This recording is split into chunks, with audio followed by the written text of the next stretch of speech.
Vamos a empezar entonces el curso central de neuroradiología de la residencia del Hospital 25. Están incluidos los grados tercero y cuarto. Y para entrar en materia vamos a entrar con el tema de embriología del sistema nervioso central. Es un tema muy interesante porque pues, es la parte inicial de todo. Y vamos a empezar con algunos conceptos básicos y muy importantes. Bueno, los objetivos de esto. Vamos a revisar la gastrulación. Vamos a revisar también el proceso de neurulación. Después vamos a ver también las líneas celulares, cómo se van formando a partir de estos procesos. Una vez que hayamos revisado a profundidad estos datos, vamos a recordar el desarrollo del encéfalo en sus tres vesículas principales, después las vesículas secundarias, y qué se deriva de cada una de ellas, tanto en estructuras sólidas como huecas y nervios craneales. Y por último vamos a revisar el desarrollo de la médula espinal. Durante el transcurso de esto podremos ir platicando respecto a algunas situaciones clínicas que se terminan viendo derivado de fallas en estos procesos. Y pues bueno, lo primero que hay que ver es el tema de la fecundación. Voy a estar brincando del play al modo este de diseño, puesto que desafortunadamente Keynote no tiene la posibilidad de poner el láser. Entonces voy a tener que estar brincando así. Bueno, empezamos con la parte de la fecundación. Pues todos sabemos que la fecundación es un proceso en donde dos células de diferente estirpe se fusionan para dar paso a una nueva célula que va a ser el cigoto. El cigoto empieza a reproducirse y durante las primeras 30 horas empieza esa replicación, que es básicamente conocida como segmentación. Vamos a tener una segmentación de las células que se han estado formando y conforme esta segmentación se da, iremos pasando al tema de la compactación. Se van a ir compactando estas células y vamos a formar una mórula. La mórula es un conjunto de células que adoptan pues, forma de una mora, por eso es que se le llama así. Y en esta parte ya de la división celular, ya estamos empezando a hablar de los blastómeros. Ya a estas celulitas les vamos a llamar blastómeros. Vamos a ver. Aquí para bajarle un poquito. Echa la mano. Pasaremos ya con estos blastómeros. ¿Quién sabe? Como que se ve medio raro aquí en el aula. Bueno, ahí lo vamos a dejar así. Pasaremos, cuando continúa esta segmentación y esta compactación, esta cavidad, o más bien esta mórula que se va a seguir multiplicando, va a desarrollar una cavidad. Esta cavidad va a ser una cavidad blastocística. En este momento estamos hablando de un blastocisto. El blastocisto lo que va a tener es dos tipos de líneas celulares, que van a ser la que se ve en color rosa, es el citotrofoblasto. Y las que se ven en color naranja va a ser el polo embrionario o el embrioblasto. Y aquí empieza algo súper interesante. Va avanzando, ya llevamos como 30 horas o un poquito más de 30 horas, va avanzando el blastocisto y va a llegar al endometrio. Aquí es donde me paso a esta parte. Va a llegar al endometrio el blastocisto y se va a integrar dentro del espesor del estroma endometrial. Propiamente el trofoblasto va a empezar a infiltrarse en las glándulas endometriales. Y lo interesante aquí es que empieza a romper vasitos. Empieza a romper vasitos y esos vasitos van a ser lagunas venosas. Conforme el trofoblasto va infiltrando, se va diferenciando ya el trofoblasto que nosotros conocíamos ahora va a tener un sincitio trofoblasto, que es la parte precisamente que infiltró, y va a haber un citotrofoblasto, que es la parte que va a quedar del lado del embrión. Entonces, ya estamos en la segunda semana donde se está implantando, y en esas lagunas, las celulitas que están infiltrando en el sincitio, esas celulitas van a producir una hormona, que es una glicoproteína, que va a entrar en contacto con las lagunas. Estas lagunas llegan al torrente sanguíneo de la madre y es la gonadotropina coriónica. Y es así como nosotros, pues ya por laboratorio podemos encontrar vestigios de que hay un embarazo. Por otro lado, el trofoblasto, perdónenme, el citotrofoblasto va a continuar su chamba del otro lado, que es acá abajo. En este punto, tenemos que el embrión está conformado por un disco, que es un disco bilaminar. Este disco va a tener dos capas de células. Una es conocida como epiblasto, que es la que vemos en azul, y la otra como hipoblasto. El epiblasto va a tener continuidad con el saco amniótico, mientras el hipoblasto, esas células, se van a continuar con el saco vitelino primario. Hasta ahorita tenemos todo muy básico. Dos líneas celulares que se derivaron de otras dos previas, que era en el blastocisto, que era el citotrofoblasto, y el polo embrionario o embrioblasto. El embrioblasto ya se dividió en dos, que tiene epi e hipoblasto, y también estamos viendo un mesodermo extraembrionario y un pedículo a través del cual se conectan. Entonces, viene el proceso de gastrulación. La gastrulación se define como el proceso en el cual el disco bilaminar se va a transformar en un disco trilaminar. ¿Cómo sucede esto? Es bien interesante. En la tercera semana tenemos que empieza un movimiento que se le llama de involución. El movimiento de involución se origina a partir de la línea primitiva. La línea primitiva va a definir el eje del embrión, porque esta se da en la región caudal del embrión. Entonces, donde se originó la línea primitiva, ahí ya va a ser la región caudal. Entonces, las células del epiblasto que están, entiéndase que si lo vemos de arriba, si nosotros cortamos el saquito, hagan de cuenta que hiciéramos un corte aquí y quitamos todo lo que está acá arriba, vamos a ver el saquito de esta manera. Es como un disco. Entonces vemos la línea, lo que vamos a ver es el epiblasto, y hay células epiblásticas en toda esta región. Ellas, bajo la expresión favorecida por el factor de crecimiento de fibroblastos 8, esta expresión va a reducir la caderina E, y la caderina E es la proteína que mantiene unidas a las células. Entonces, empieza a secretarse otra molécula, que es el Sonic Hedgehog, y ya se limitó la formación, la expresión de caderina, y empieza esa involución. Las células empiezan a moverse de todos lados para migrar hacia la línea primitiva. La línea primitiva empieza como un pequeño surco, y vean cómo células epiblásticas empiezan a migrar hacia adentro. Migran hacia adentro, cruzan la línea hacia el hipoblasto, y se empiezan a acomodar en el centro.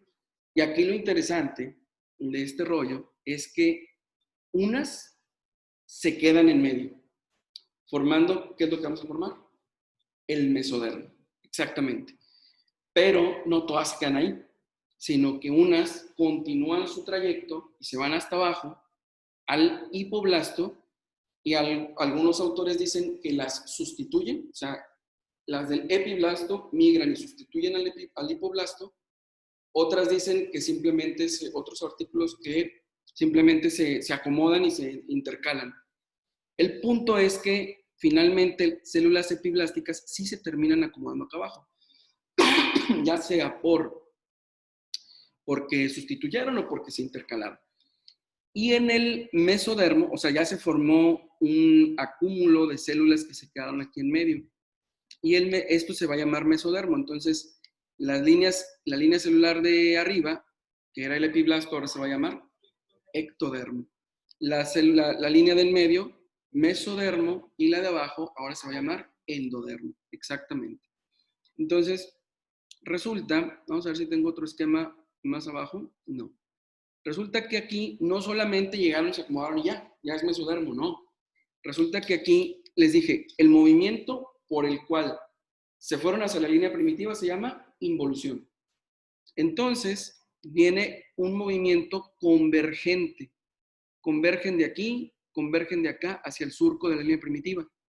Después viene un movimiento de invaginación. Convergencia, invaginación. Después, un movimiento de divergencia, porque se empiezan a acomodar. Y resulta que el mesodermo se divide en 3 segmentos. Déjenme mover esto de aquí. El mesodermo se divide en 3 segmentos, que va a ser uno que va a estar a los lados, perdón, no se marcó, uno que va a estar a los lados de la línea media, aquí está, esta es la línea. Como lo estoy haciendo desde la compu es un poquito más lento, pero va a estar a los lados de la línea media, como lo estoy dibujando aquí. Lo que está entre estas 2 líneas azules se va a llamar mesodermo. Si está al lado del eje, se va a llamar paraaxial. Y luego de aquí hacia el extremo se va a llamar mesodermo lateral. Y luego, del otro lado lo mismo, y si se fijan, hay un segmento donde no hay mesodermo. Hay un segmento en donde el ectodermo y el ahora endodermo se ven aquí y se ven acá. Son la membrana bucofaringea y la membrana cloacal. Entonces, nos faltó algo. Ya vimos el mesodermo paraxial, el mesodermo lateral. ¿Nos faltó cuál? El de en medio. ¿Cómo se llamaría, Pedro? Si el que está a un lado del eje se llama paraxial, el que está en medio se llama axial. Y este tipo es muy interesante, es muy intenso. Resulta que es el que se va a llamar después notocorda. Recordarán a la notocorda. La notocorda primero va a ser un apelotonamiento de células que sufrieron todos esos movimientos, lo repito, movimiento de involución, invaginación, primero involución, luego convergencia, invaginación, divergencia. En esa divergencia se formaron los otros mesodermos que les platiqué, excepto la notocorda. Ella ya no diverge, se queda aquí como una imagen, como un nodulito que posteriormente va a ir elongándose, se va a ir alargando como un cordón que se va a originar desde el nódulo primitivo hasta la placa precordal que está acá. Este va a ser la dirección. Resulta que la notocorda va a tener una función súper importante en la fase de inducción de la placa neural. Hasta ahorita, de lo que hemos hablado es de la gastrulación. En este momento ya llevamos 3 semanas desde el momento de la fecundación, hasta ahorita llevamos 3 semanas. ¿Qué vimos? Fecundación, segmentación, compactación, blastocisto, disco bilaminar, todos los movimientos de involución hasta la migración, y ya se formó la notocorda. Ahora la notocorda va a mandar señales, porque todo este rollo se maneja a través de señalizaciones. Por ejemplo, allí nos habla, en esta lámina, nos habla de que el ectodermo, que es el que se va a quedar acá arriba, expresa BMP, que es el factor morfogenético de hueso, que va a inhibir el desarrollo del sistema nervioso. Es decir, donde haya BMP, se van a formar otras cosas y no sistema nervioso. Entonces necesitamos inhibir ese BMP para que el sistema nervioso se exprese, ¿no? Entonces, la notocorda libera proteínas que inhiben la acción del BMP. Entonces, en esta parte ya no va a haber BMP, va a haber en los lados, y esta parte va a ser conocida como la placa neural.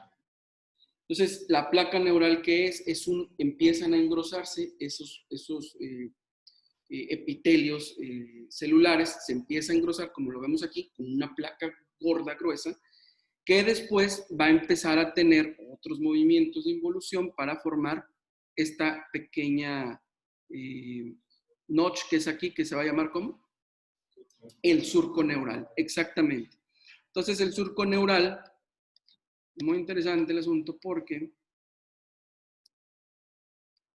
aquí ya nos adelantamos, pero el surco neural lo que va a hacer es precisamente lo mismo. Va a empezar, creo que aquí tengo una animación, vamos a irnos al play. Así es. Ahí tenemos a la notocorda, que es ese círculo que se ve en la imagen en color rojo, que es el mesodermo ahora, de la placa notocordal. Después la notocorda va a mandar esas señales que les dije ahorita, la inhibidora del BMP, con el Sonic Hedgehog, empieza a levantarse, forman unas bisagras celulares, porque se inhiben ciertas moléculas que tienen actina, que son las que hacen que se pueda estirar o no la célula. Se forma una bisagra abajo, o una bisagra medial, después una bisagra lateral, y se empiezan a elevar las crestas neurales. Entonces estábamos en placa, se hizo un surco y se elevan las crestas. Las crestas siguen avanzando al grado de que tienden a cerrarse. Y finalmente se termina por cerrar el tubo neural y se separa, y aquí ya se cerró, queda como quiera parte de ese engrosamiento de la placa neural que le llamábamos cresta, se separó la cresta del tubo y ambos se separaron del ectodermo. Y así es como ya quedamos con nuestro tubo neural y todo lo que va a formar el sistema nervioso central y periférico. Lo que vemos aquí son los somitas. Si yo les pregunto, ¿en dónde están los somitas de las capas embrionarias? ¿Qué me responderían? En el mesodermo. Y ya que les expliqué que el mesodermo es axial, paraxial, lateral y que luego tiene sus membranas y todo el rollo, los somitas, ¿en qué mesodermo estarían? En el paraxial. El mesodermo paraxial va a ser el que nos va a formar los músculos erectores de la espina, los cuerpos vertebrales y todo ese rollo. Entonces, eso simplemente para tenerlo en consideración. Lo que nos interesa es el tubo neural. Propiamente, si se fijan, el tubo neural tiene células y tiene una cavidad. Esta cavidad es súper interesante porque resulta que ahorita ya me fui hasta el final, pero ¿qué tenemos que tener en consideración? Que este tubo neural se va cerrando paulatinamente. O sea, no se cerró todo igual. Hay puntos de cierre. Entonces, se dice que se empieza a cerrar entre el tercero y quinto somita. Estos son los somitas, ¿ok? Los somitas sobresalen en un embrión, entonces entre el tercero y el quinto par de somitas es donde se da el primer cierre. Y es como un zipper que se va hacia arriba y hacia abajo. A partir aproximadamente al día 25, el día 25, se cerró en la parte cefálica y 3 días después en la parte caudal. ¿Ok? Van quedando, entonces, si nos regresamos, tenemos que aproximadamente en el cuarto par de somitas se cerró el tubo, como lo estamos viendo ahí, pero en el resto todavía es una cresta que se va cerrando, cerrando, cerrando y nos quedan dos neuroporos, el neuroporo craneal y el neuroporo caudal. Es importante que estos se cierren entre el día 25 y 28, porque si no se cierran, ¿qué sucedería, Mario? Si no se cierra el neuroporo craneal. Bueno, ¿sí? Hacia craneal, anencefalia. Exactamente, anencefalia. Y aquí aprovecho y te hago un comentario. Resulta que se han encontrado ya más recientemente secuencias de puntos de cierre por las cuales se explica que puede haber anencefalia si el neuroporo de plano no se cerró.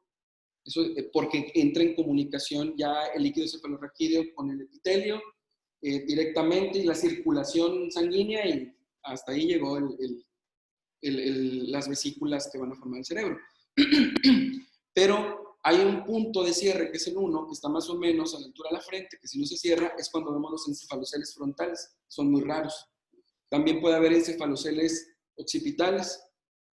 Puede haber solamente encefalocele, o puede haber mielocele, o puede haber hidromieloencefalocele, dependiendo de la gravedad o del daño o del defecto, más bien, del cierre.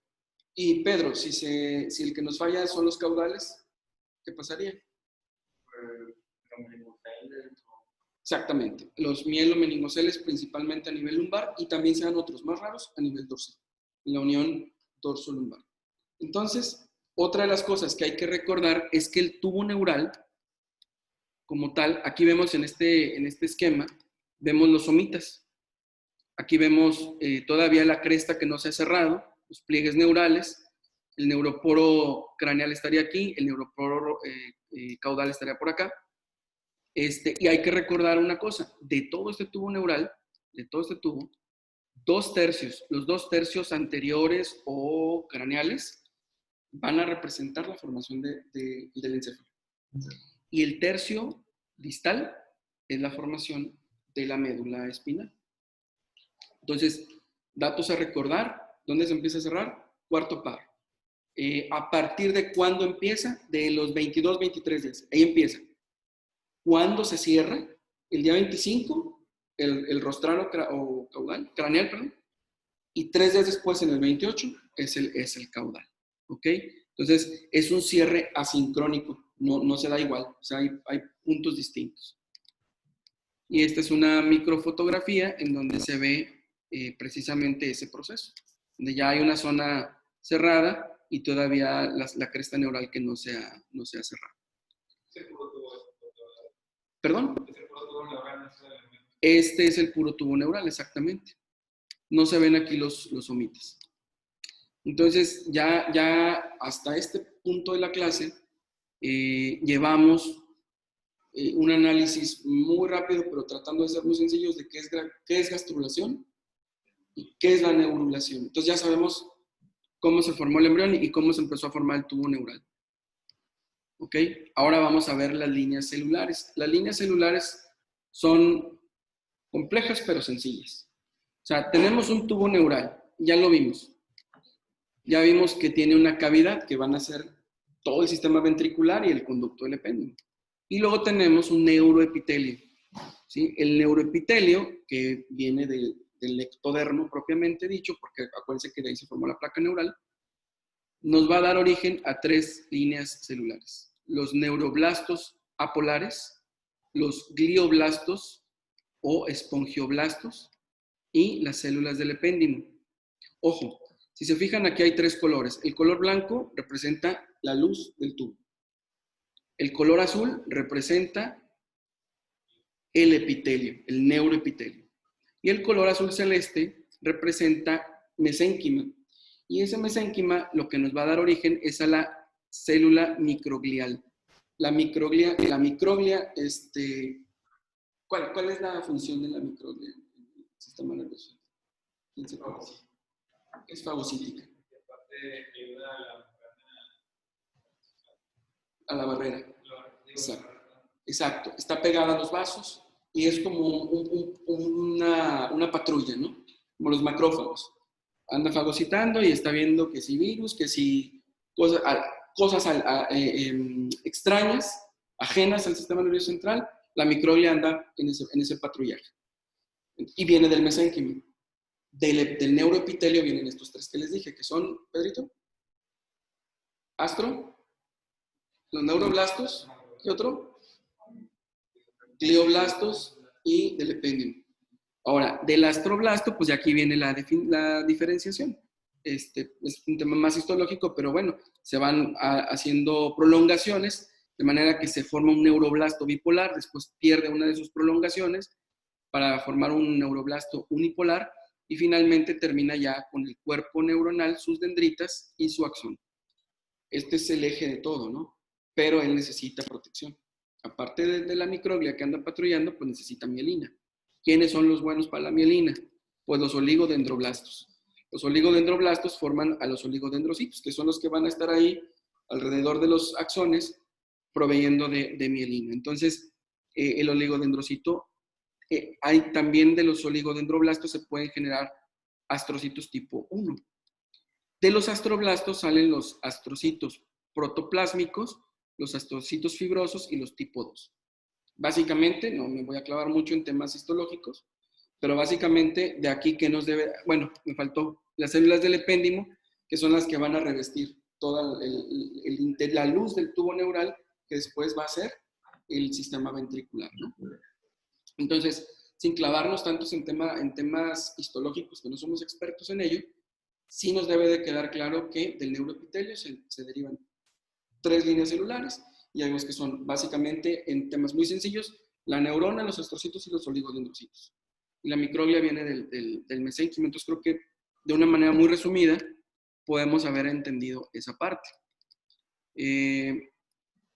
Ahora, vámonos a la parte interesante del encéfalo. El encéfalo, ya en la parte, en los 2/3 proximales del tubo neural, van a empezar a haber dilataciones de donde van a venir 3 vesículas principales, que son, Carlita, las primarias, prosencéfalo, mesencéfalo y rombencéfalo.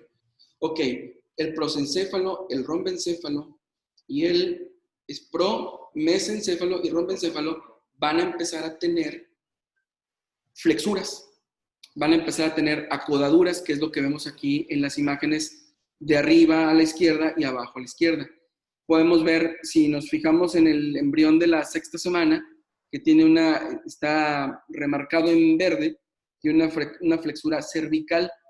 Allí es en donde hay una transición del 2.º tercio al 3.er tercio, que es decir, del mielencéfalo a la médula espinal. Y luego más arriba hay una flexura cefálica. En la flexión pontina que se ve en el dorso hay un sitio de señalización que empieza también a mandar moléculas, como el Sonic Hedgehog o como el BMP, para empezar a favorecer la formación de núcleos o migración celular. Estas células que les dije, que fue muy básico, pues van a tener que tener un orden, una migración. Y no migran nada más porque sí. Para eso necesitan también una red, como cuando plantas una enredadera y le pones tablitas porque quieres que por ahí se vaya. Bueno, hay puntos de señalización en las flexuras que van dando la indicación de a dónde se tiene que ir cada grupo del neuroepitelio, que realmente está muy interesante, está muy clavado, y me pareció de poca relevancia, sino más bien mencionarlo. No se mueven porque sí, todas se mueven bajo señalizaciones, y las señalizaciones están en las flexuras. Conforme va creciendo el tubo neural, se van dilatando las vesículas, empiezan a formarse las circunvoluciones y las fisuras. Bueno, ya para el 4.º mes, importante, en el 4.º mes ya se tiene la conformación adulta gracias a que las vesículas telencefálicas ya se colocaron en su posición. ¿Ok? Y esto es un punto que debemos de... Yo creo que la mayoría de los aquí presentes y los que están en línea tienen bien claro las primeras 3 columnas. La vesícula primaria, prosencéfalo, mesencéfalo y rombencéfalo. Eso está súper sencillo. ¿Qué sabemos? Que del prosencéfalo se divide en telencéfalo y diencéfalo.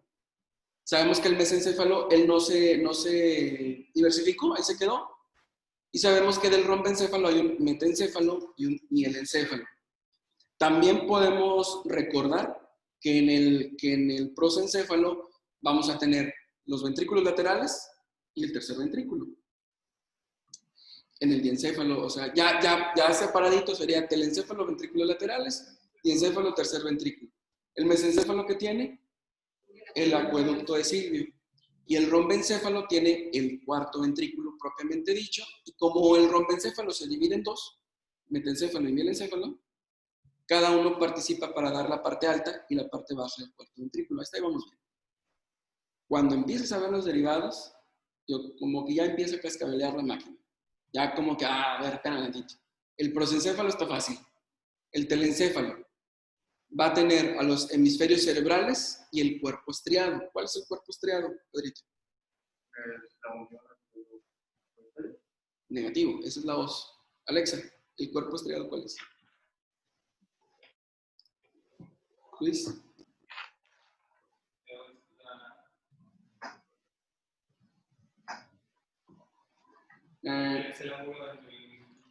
No. ¿Alguien sabe? ¿Alguien de la audiencia que quiera abrir su micrófono y decirnos cuál es el cuerpo estriado? Núcleo caudado lenticular. Tampoco.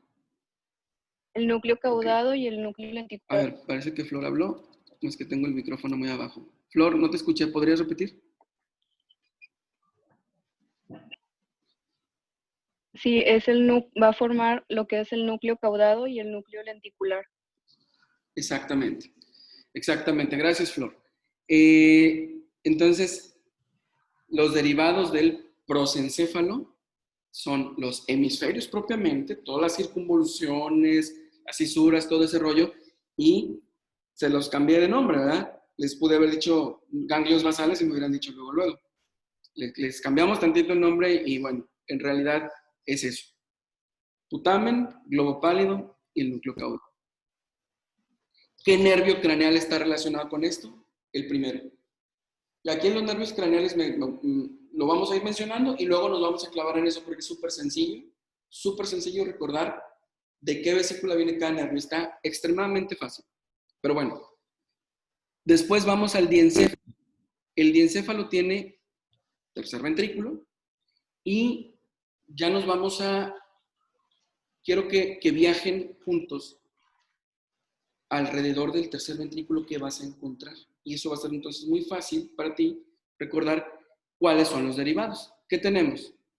Si quieren, vamos a poner la primera, el hipotálamo. Entonces tiene el hipotálamo, por lo tanto tiene el epitálamo y el tálamo.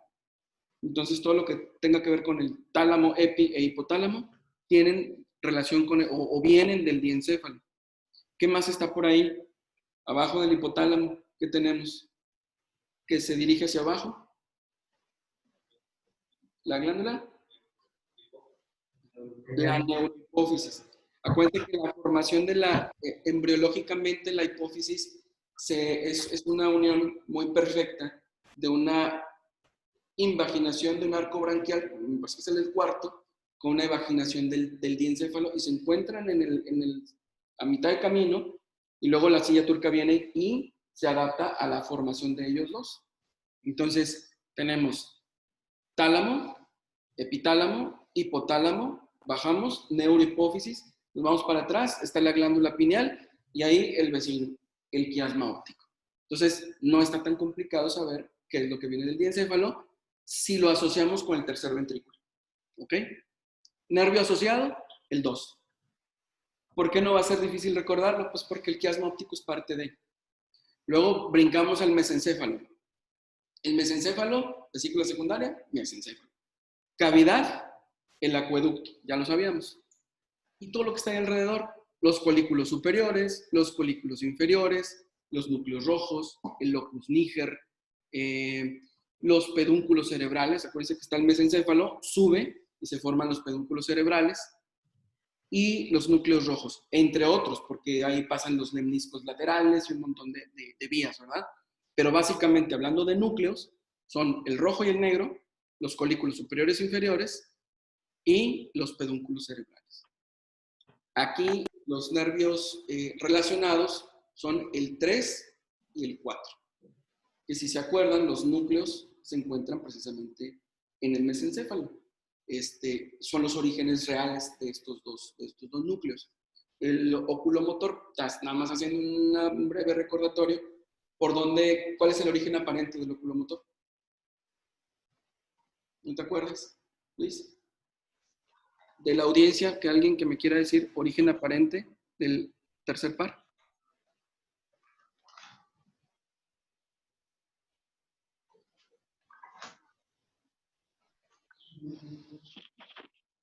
Está en la cisterna interpeduncular. De ahí sale, lo hemos visto muchas veces cuando estamos interpretando, sale cuando vemos la secuencia fiesta, vemos cómo es una pequeña línea delgadita, hipointensa, que se dirige hacia adelante y sale de la cisterna propiamente. Y el cuarto nervio craneal, pues es muy peculiar, ¿verdad? Que nace atrás, se cruza, rodea y luego se va hacia adelante. Entonces, ambos tienen que ver con el mesencéfalo. Entonces también es muy sencillo recordarlo por pura anatomía, pero ahorita que lo veamos por mnemotecnia va a ser todavía muy regalado. Después tenemos al rombencéfalo. Entendamos, cuando decimos rombencéfalo, viajamos a la fosa posterior. Entonces no está tan complicado. Tenemos al metencéfalo y mielencéfalo. El metencéfalo es la parte más alta, cuarto ventrículo superior. Mielencéfalo, cuarto ventrículo inferior. Arriba que hay en el metencéfalo se va a formar el puente y propiamente los pedúnculos cerebelosos y el cerebelo. Y el mielencéfalo, que ya está bien pegadito a la médula, lo que nos hace es la médula oblonga, que es en donde están las olivas vulvares, ¿no? Que está el centro respiratorio, todas esas partes, ¿no? Entonces, básicamente, es un cuadro muy completo que si ustedes dominan la anatomía, no necesitan ninguna mnemotecnia. Si no la dominan, pues hay mnemotecnias muy sencillas. Por ejemplo, muy rara si quieren, pero para recordar las vesículas secundarias, mi frase, que personalmente así me lo aprendí, es: te digo que me sirvas un té con miel. Es té de telencéfalo. Digo de diencéfalo. Me sirvas, mesencéfalo, un té de metencéfalo con miel, de mielencéfalo. Te digo que me sirvas un té con miel. De las cavidades, pues bueno, esas están súper fáciles. Los derivados, ahí sí, asócienlo con la anatomía. Y los nervios craneales, bien sencillo.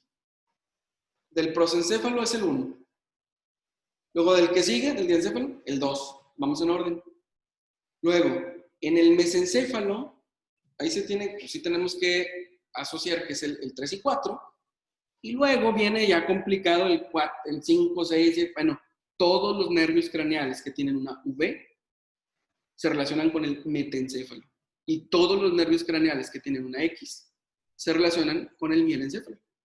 Esos son sus orígenes y fin del comunicado. Con esto tenemos ya bien claro, tanto por anatomía básica como por mnemotecnias, qué se origina de cada parte. Hasta este punto hemos analizado gastrulación, neurulación, el desarrollo de las vesículas primarias, secundarias, sus cavidades, sus derivados y sus nervios craneales. Hemos comentado algunos casitos de por si hay falla que podría suceder. Y bueno, nos vamos a la parte de la médula espinal. La médula espinal, según comentamos hace ratito, es ¿qué proporción del tubo neural es la médula? El último tercio, exactamente.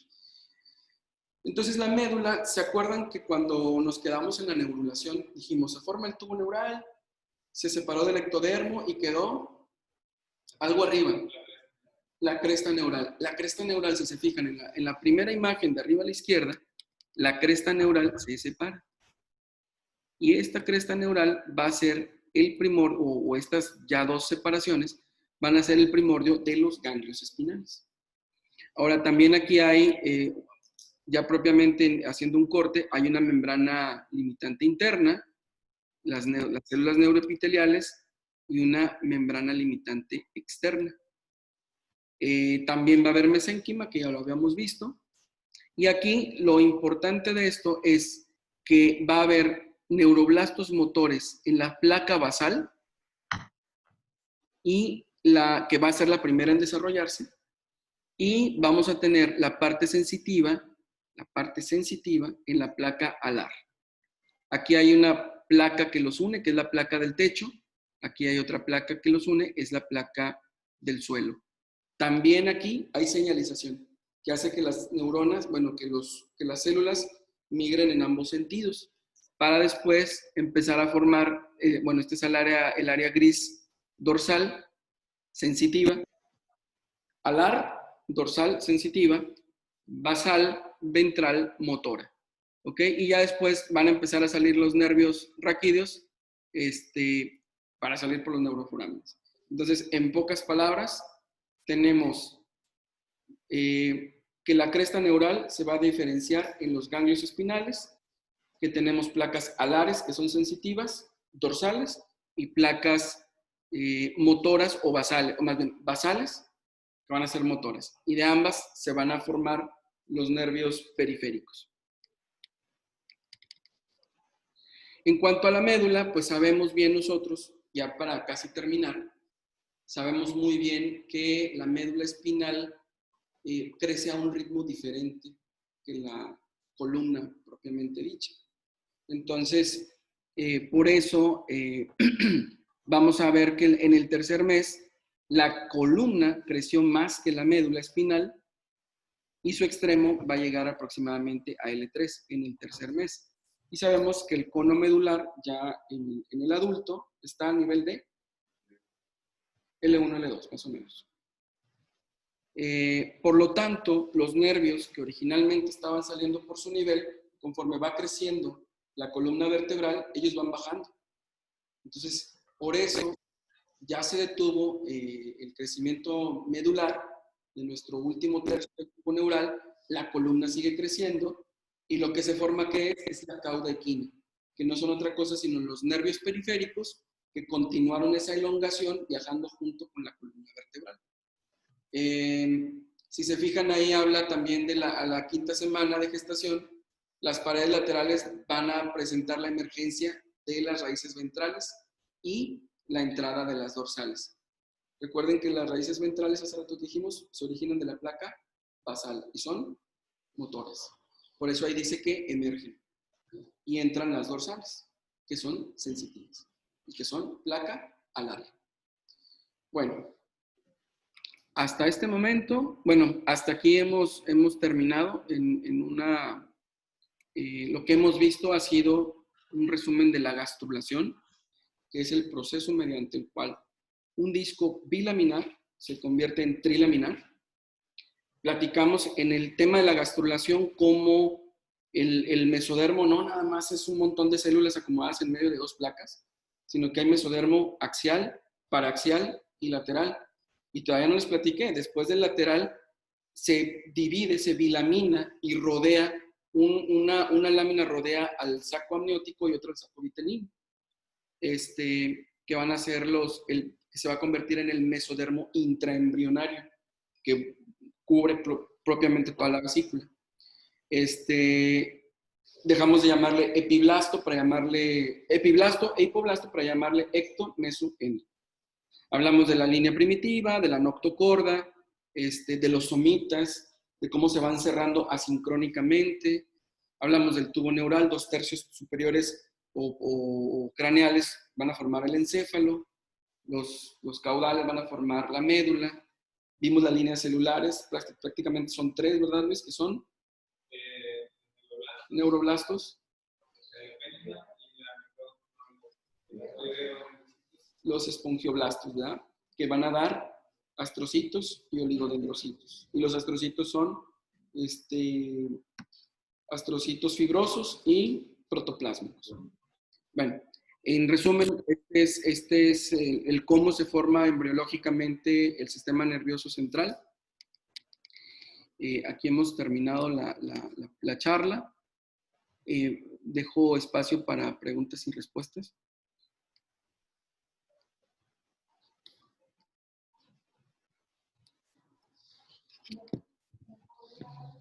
¿Sí? Ándale, pues.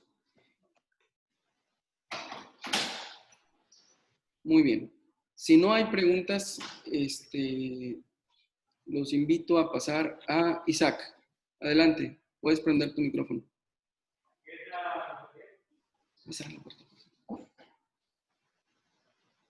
Isaac por ahí levantó la mano.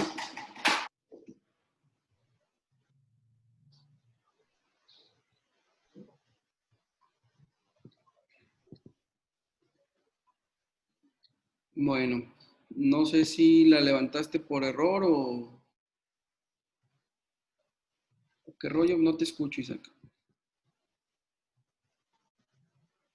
Si tienes una pregunta, por favor, ponla en el chat y yo aquí la leo.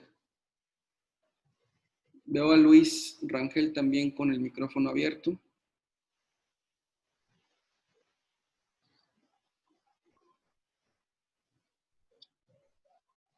Bueno, parece que no hay preguntas. Entonces vamos a pasar a Kahoot. Abran sus aplicaciones, por favor. Tenemos 19 participantes. 18 conmigo, 19.